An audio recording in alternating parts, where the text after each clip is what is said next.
नमस्कार, स्वागत है आपका। आपके साथ मैं दीपेश बरगले और इस वक्त एक बड़ी खबर आपको बता देते हैं। खैरागढ़ में कांग्रेस प्रत्याशी की जीत हुई है। खैरागढ़ उपचुनाव में कांग्रेस ने जीत हासिल की है। कांग्रेस प्रत्याशी यशोदा वर्मा ने यहां पर जीत दर्ज की है। 20,893 वोटों से वे जीती हैं। कांग्रेस प्रत्याशी बीजेपी के प्रत्याशी कोमल जंघेल को हराकर जीत दर्ज करती नजर आई है। ये बड़ी खबर आपको बता दें। और ज्यादा जानकारी के साथ इस वक्त हमारे सहयोगी अंकुश हमारे साथ जुड़ चुके हैं। अंकुश, क्या ताजा अपडेट फिलहाल? चुनाव को जीता आपने देखा होगा, दंतेवाड़ा में सहानुभूति असर था और मरवाही में जोगी कांग्रेस का गढ़ था। देखिए, खैरागढ़ उपचुनाव में कांग्रेस की बम्पर जीत दर्ज हो चुकी है। करीब 20,000 से अधिक वोटों से कांग्रेस पार्टी यहां पर जीत गई है। कांग्रेस पार्टी के जीत के साथ ही कांग्रेस पार्टी के जो प्रदेश अध्यक्ष हैं मोहन मरकाम, वो भी राजनांदगांव जिला पहुंचा हुए हैं और राजनांदगांव में अपने जो कैंडिडेट है उसको बधाई दी है। उसको बधाई देने के साथ साथ अगर देखा जाए तो कांग्रेस पार्टी के जो प्रदेश अध्यक्ष हैं मोहन मरकाम, वो भी यहाँ पर पहुंचे हुए हैं और जो प्रत्याशी रही हैं कांग्रेस पार्टी की यशोदा वर्मा, पहली प्रतिक्रिया जो है हम उनसे ही ले लेते हैं। यशोदा मैडम, आपसे एक छोटा सा सवाल है, कैसा महसूस कर रही हैं? कितनी उम्मीद थी इस चुनाव को? हम जितना उम्मीद करे थे उससे ज़्यादा से जीत हुई है और हमें बहुत खुशी है। नेताओं के लिए, छत्तीसगढ़ के नेताओं के लिए और भारतीय जनता पार्टी के नेताओं के लिए तो ये प्रदेश अध्यक्ष मोहन मरकाम जो है वो भी अपनी प्रतिक्रिया दे रहे हैं। ग्रामीण क्षेत्रों में हो सकता है इधर उधर दबता है, जिसके कारण नोटा में वोट पड़ते हैं। वो हर विधानसभा में स्थितियाँ निर्मित होती है। प्रदेश अध्यक्ष मोहन मरकाम जी यहाँ पर पहुंचे हैं, कैसे देखते हैं ये पूरा चुनाव? देखिए, ये चुनाव हम लोग शुरू से सेमीफाइनल मान रहे थे और सेमीफाइनल हम लोग जीतने में सफल हुए हैं। 2023 के चुनाव में हम फाइनल जीतेंगे, हमारी तैयारी है। बीजेपी लगातार आरोप लगा रही है, क्या आप आने वाले चुनाव में अभी 90 की 90 विधानसभा क्षेत्रों को जिला घोषित करेंगे क्या? क्योंकि इसी घोषणा के दम पर आपने चुनाव जीता। देखिए, भारतीय जनता पार्टी की 15 साल सरकार में रही है। डॉक्टर रमन सिंह जी खैरागढ़ में कहते हैं मेरा जन्म स्थान है, मैं यहाँ गिल्ली डंडा खेला हूँ। मैं पूछना चाहता हूँ डॉक्टर रमन सिंह साहब से, आपका जन्म स्थान था, आपको 15 साल के मौका था, तो आपने जिला क्यों नहीं बनाया? सरकार को मौका मिल गया जिला बनाना, तो कांग्रेस सरकार ने जिला बनाया। इसमें आप भारतीय जनता पार्टी के नेताओं पेट में दर्द क्यों हो रही है? मरकाम जी, सबसे महत्वपूर्ण बात, काफी सत्ता का सेमीफाइनल आप मान के चल रहे थे, कौन कौन सी चीजें यहाँ पर असरकारक रही हैं? देखिए, हमारे कार्यकर्ताओं ने हर बूथ में मेहनत किया, हमारे विधायकों ने, हमारे संगठन के पदाधिकारियों ने दिन रात मेहनत किया। 40 डिग्री से अधिक गर्मी में पसीना बहाया है, उसी का परिणाम है। ये रिजल्ट सकारात्मक आए हैं। जो मेहनत करता है, मेहनत का फल मीठा होता है और आज हमें जो रिजल्ट के तौर पर हमें मिला है, सेमीफाइनल जीतने में हम सफल हुए। बारी जिला बनाने की है? जरूर जिला बनेगी और हम जो कहते हैं वो पूरा करते हैं। सवाल ये है कि आपकी इतनी मेहनत के बाद अब जो चुनाव जीत गए हैं, तो क्या अब जोगी कांग्रेस की जो वर्चस्व था वो तो खत्म होता हुआ दिखाई, लेकिन भविष्य में कैसे देखते जोगी कांग्रेस पार्टी? देखिए, मुझे लगता है जोगी कांग्रेस के नेताओं को आत्मचिंतन करना चाहिए। जिस ढंग से बड़े बड़े दावे करके कांग्रेस पार्टी से अलग होके कांग्रेस पार्टी को तोड़कर जोगी कांग्रेस बनाया था, मगर उसको खुद को चिंतन मनन करना चाहिए, वो कहाँ पे खड़े हैं।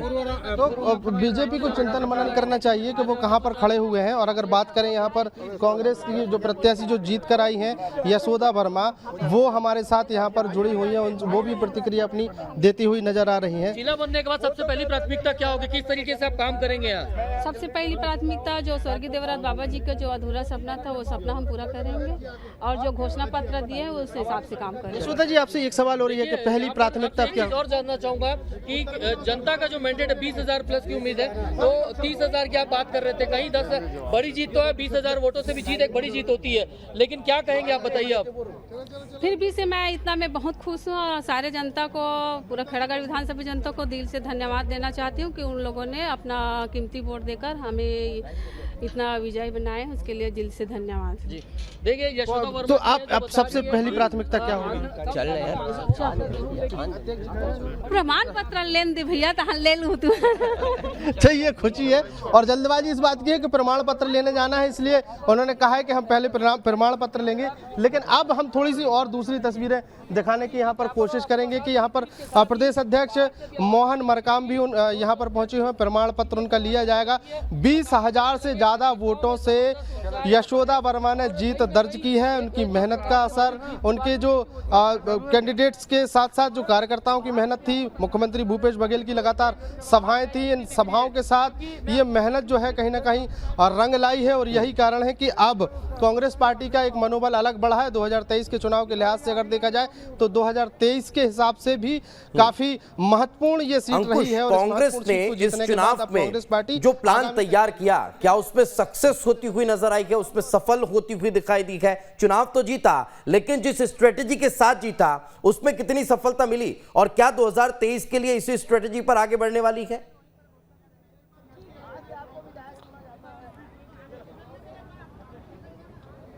देखिए, जिस तरीके से कांग्रेस पार्टी की रणनीति तैयार हुई थी और उसके बाद मुख्यमंत्री भूपेश बघेल ने वहां पर मोर्चा संभाला हुआ था, प्रचार प्रसार को लेकर हो, चाहे वो अन्य चीज़ों को लेकर हो, चाहे वो पूरा चुनाव मैनेजमेंट को लेकर हो। जीत जब होती है, नतीजे जब आते हैं तो वो बता देते हैं कि आपकी मेहनत का कितना असर हुआ है। और उस मेहनत का असर आज मतगणना के बाद दिखाई भी दिया है। 20,000 से ज़्यादा वोटों से यहाँ पर यशोदा वर्मा की जीत हुई है। मतलब हर एक स्ट्रेटजी, हर एक वो मेहनत का फल जो है वो यहाँ पर दिखाई दिया है। कांग्रेस पार्टी को उम्मीद थी, पहले से ही आश्वस्त थे, लेकिन जो लगातार जो मेहनत की है उस मेहनत के बाद ये थोड़ा सा ऊपर नीचे हो सकता है कि भाई इतनी वोटों से हम जीतेंगे या उतनी वोटों से जीतेंगे, ये अलग विषय है, लेकिन जीत होती है।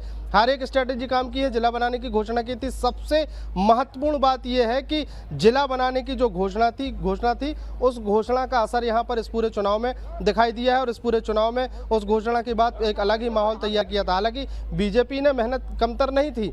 बीजेपी के केंद्रीय मंत्री मैदान में थे, बीजेपी के तरफ से मध्य प्रदेश के मुख्यमंत्री मैदान में थे, शिवराज सिंह चौहान, उन्होंने भी सभाएं की हैं, बीजेपी के स्थानीय नेताओं ने भी मेहनत की है। मेहनत में किसी की कमी नहीं थी, लेकिन एजेंडे, मुद्दे, वो जो जनता के बीच कितना असर कर पाए हैं, ये नतीजों ने बता दिया है। दीपेश, बिल्कुल, आप साथ में रखें अंकुश, आगे भी आपसे चर्चा करेंगे। बड़ी खबर दर्शकों को एक बार फिर बता देते हैं। खैरागढ़ उपचुनाव में कांग्रेस प्रत्याशी ने जीत दर्ज की है और बड़ी जीत यहां पर कांग्रेस की होती हुई नजर आई है। लगातार कांग्रेस पार्टी यहां पर एक नए प्लान के साथ, नई स्ट्रेटेजी के साथ चुनाव मैदान में उतरी थी। उसका पूरा फायदा कांग्रेस को होता हुआ दिखाई दिया है। यही वजह है कि शानदार जीत यहां कांग्रेस को मिलती हुई दिखाई दी है।